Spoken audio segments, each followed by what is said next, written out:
There's over 81 million people playing Pokemon Go, so what would you do if you were one of the 2 people that saw a Pokemon type creature in real life? After I go over the encounters that people have had with this strange human-frog hybrid creature, I'm going to show you the supposed evidence we have that this creature is real, and then you can tell me what you think about the existence of the Loveland Ohio Frogman.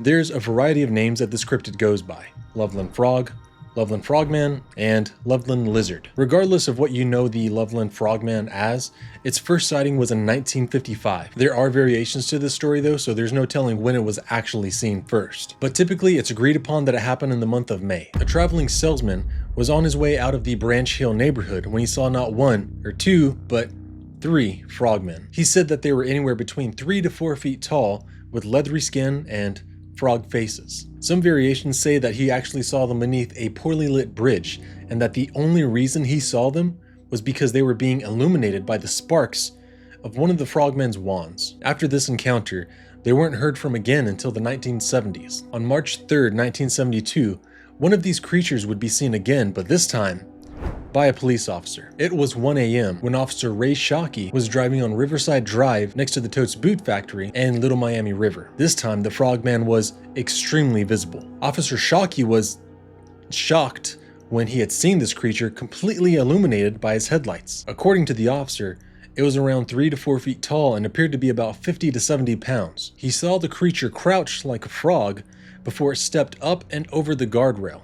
This would be the first event that would earn this cryptid its name of Loveland Frogman. The second encounter would be by another police officer, Mark Matthews. Just a couple of weeks later, another officer would see the Loveland Frogman. However, this time, Officer Matthews would shoot the little green creature, and it would be put in the back of his truck to be shown to Shockey. When he brought it over, he had saw that it was an iguana, but it was missing its tail. Shockey had apparently confirmed that the iguana was the creature he had seen, but because the iguana was missing its tail, he just didn't recognize it. However, I can't help but wonder, would an iguana be able to stand up on 2 legs after having been in a crouched position like a frog? I don't think so. This is just my opinion, and you can feel free to disagree with me, but I think Shockey was probably being teased and ridiculed for his sighting, and just saw this as an opportunity to say, oops, I guess I was wrong. To be teased much less for a shorter amount of time over something much less absurd. But what do you think?